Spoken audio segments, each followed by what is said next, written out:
Hello, this is Megha Pandre, and today we will be doing second part of the chapter, lesson number 13, India, location, geological structure and physiography. And in this chapter, we will be studying the location of India, where it has developed international waterways with the rest of the countries. So here we continue with the help of some of the images. Of India across the international waterways is also important. Why it is important? Because if you will see on the map here, the location of India is here. Location of India across the international waterways is very important. With the opening of the Suez Canal in 1869, here this is the Suez Canal. This is the small route, or you can say the canal, where the distance had been reached is reduced by about 7,000 kilometers. Distance between India and Europe had reduced by about 7,000 kilometers. Sea routes connecting through the Indian, connecting the eastern part and the southeast of Asia and Australia to Africa. Passes through the Indian Ocean. So whether you have to reach up to east or the southeast of Asia, the Indian Ocean route is to be taken. Now, Canada and US can be reached through the same waterways. The sum of African waterways and Suez Canal waterways passes by the Indian Ocean. Circum means round. If you want to move round to the south, to the Africa, you have to use the Suez Canal waterway passes by India. Canada and US can be reached through the same waterway via Strait of Malacca and Pacific Ocean. So this is called the Strait of Malacca, and the Pacific Oceans can be reached if you want to go to US or Canada. With the opening of the Suez Canal in 1869, so with this opening of the canal, the distance of Europe with the India had been reduced. So this you can see this is called the Suez Canal and how small it is. Now, next, India has contact with many countries since centuries. There are a number of here India has contact with many countries since centuries. Goods and ideas are being exchanged since ancient time. There are a number of things was being exported to the rest of the countries from ancient time itself. Similarly, the concept of which are the other things were being exchanged was the concept of Upanishads, stories of Ramayana and Panchatantra, therapeutic method, Indian numerical figures and decimal system. So these are the number of concepts were also being exchanged with the rest of the world. India has an important location in South Asia. India has an important location in South Asia, and in India there are about 28 states, a national capital territory and 8 union territories in India. Now, we will cover the neighbors of India.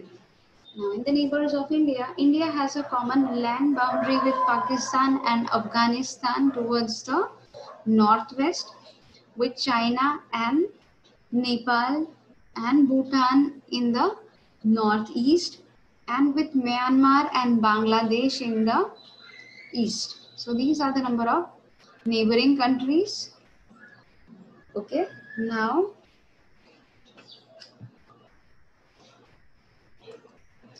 in the south, neighbors of India. In the south, we will talk about some of the neighbors of India. In south, Sri Lanka and Maldives are our maritime neighbors. So here, Sri Lanka and Maldives are separated by Palk Strait. Here, Sri Lanka, India are separated by Palk Strait. Here, this is the location of Palk Strait and the Gulf of Mannar. So this is called the Gulf of Mannar. And one of the important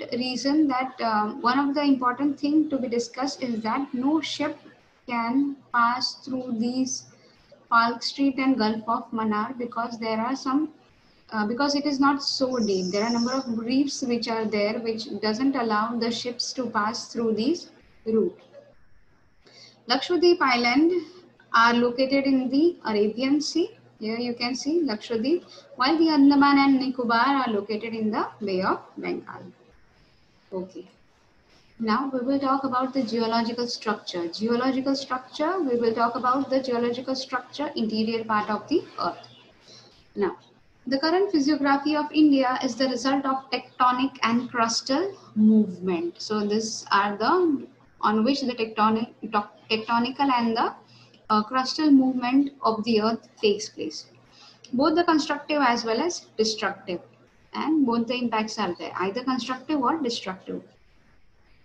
The knowledge about the interior of the earth is very interesting. Here, this is one of the interior, one of the part or the slice, or here we will this is the interior how it looks like. This is the interior part of the earth.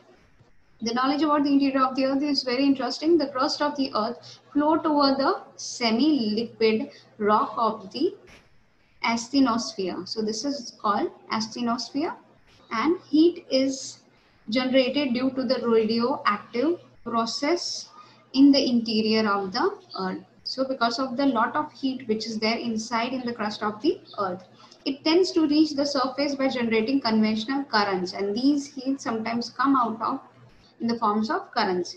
These upward currents breaks the upper layer into large pieces, which is known as lithosphere. So sometimes what happens, it sometimes even breaks these large pieces, in which is known as lithospheric plates or tectonic plates. Now, we will be covering, there are how many? There are about 7 major tectonic plates, and number wise we will go through. Number 1 is Pacific plate. Second is North American plate. Third is South American plate. Fourth is Eurasian plate. Fifth is African plate. Sixth is Indo-Australian plate. Seventh is Antarctic plate.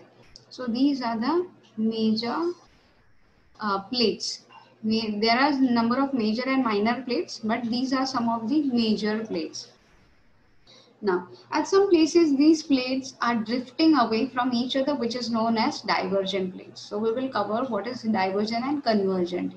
Okay, so these are the names of these major plates, and there are other minor plates also. Now, we will cover the tectonic plates. Okay, so what is the difference between convergent and divergent? At some places, these plates come closer to each other, which is known as convergence. So here you can see when two plates come towards each other, that is called convergent plates. And due to divergence and convergent process, poles and flans take place. So sometimes what happens, because poles and flans also takes place, when these two plates come towards each other, mountain-like structures are being formed, and sometimes when they are going against each other, big cracks are also being formed. Due to the divergence and convergence process, poles and flans takes place due to the movement of these plates over millions of years. Shapes of landforms as well as their locations have been changed, and sometimes the location also being changed, and this is called transform boundary when it moves horizontally. The process of divergence is responsible for all the tectonic and volcanic activities of the earth.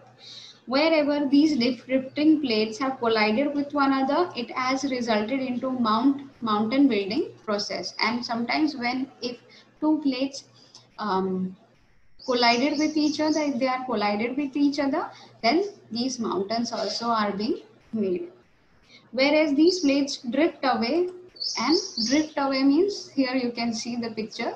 Here these two plates are drifting away from each other, then these big cracks have been formed. Not only these big cracks, so drifting of plates can be seen on the surface of the earth, but also inside the sea. Here you can see the fissures have been created with landforms and within landforms and oceans. The continents situated along these fissures are drifting apart continuously. Such plates are called divergent plates. So these plates are called divergent plates because they are moving against each other. Okay, now we will move towards the Gondwana land. Now, India was a part of a very vast and an ancient landform known as Gondwana land. This land mass consisted of the present South America, Africa, Australia and Antarctica. So here you can see all the continents are stuck to each other. It was earlier, and here the structure was like this where they were stuck to each other. This large landmass consisted of the present South America, Africa, Australia and Antarctica. Over a period, the Indo-Australian plate started drifting towards north. It was so believed that the plates collided with the large Eurasian plates before about 5 crores years. Here, from the picture itself, you can easily make out how the whole process took place and this is the current location. This is the recent location where these continents are. Otherwise, earlier it was, and it totally changed, and now it is, in today's date, it is like this, all these continents. Due to the collision between the Indo-Australian plates and the Eurasian plates, the Himalayan mountain system emerged. Now here, due to the collision of the, we have already studied about the plates, Indo-Australian plates and the Eurasian plates. Here was the Eurasian plates. When these plates, Indo plates, collided with the Eurasian plates, now for when it collided, these Himalayan ranges were being formed. Himalayan mountain system emerged out of TPC. A large valley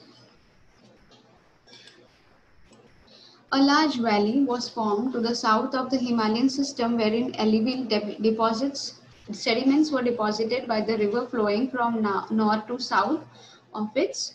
Now whenever these Ganga river, there are number of rivers who are flowing. When they flow, they along with them bring the sediments of the soil, and because of that reason they have made big plains. Thus, the Ganga plain between Himalaya and the South Peninsula are being formed. So there are a number of reasons that why the peninsula have been formed. A huge volcanic eruption took place in the northwest of Peninsula Plateau, as a result of which the western portion of plateau was disintegrated. Now, here you can see a huge volcanic eruption took place in the northwest of the Peninsula Plateau, as a result of which the western portion of the plateau was disintegrated and was submerged. Here you can easily make out. Here you can see the location of India, and now how does it look? It looks a little bit different. Why? Because of the result of western portion of the plateau was disintegrated and was submerged. This led to the formation of Arabian Sea. Due to this submergence, the Western Ghat become more distinct, and because of that reason, the Western Ghat was more distinct, more seen clearly. Okay. Thus, a large diversity is seen in the India's Indian subcontinent. Lofty mountain range. How diversity is seen? Diversity is seen in the physiography of India, like the lofty mountain. Lofty means big, high. High range mountains are seen in the north. Many plateaus. Plateaus, we had already talked about plateaus, the triangular shape here. And summits. Summits means high peak mountains. And passes. Passes we have already studied, where the roads are being built on the mountains. That is called passes, are seen within them. Ganga, Yamuna and Brahmaputra. Ganga, Yamuna and Brahmaputra. These are the number of rivers you can see which flows in the northern plain. And their alluvial deposits have formed this plain, and they have formed what? They have made big plains. Two-edge plains means whatever the sediments or the soil which these rivers bring when they come from the mountain, they bring the soil along with them, and they have made big plains. Which are the rivers? Ganga, Yamuna and Brahmaputra. Two edges in the form of the ghats on the two sides of the plateaus and coastal plains are situated. And here, these are the two ghats, Eastern Ghat and the Western Ghats, which are predominantly are there nearby the Peninsula Plateau. And the two edge in the form of ghat on the two sides of the plateau, and the coastal plains are situated in the eastern and the western margin.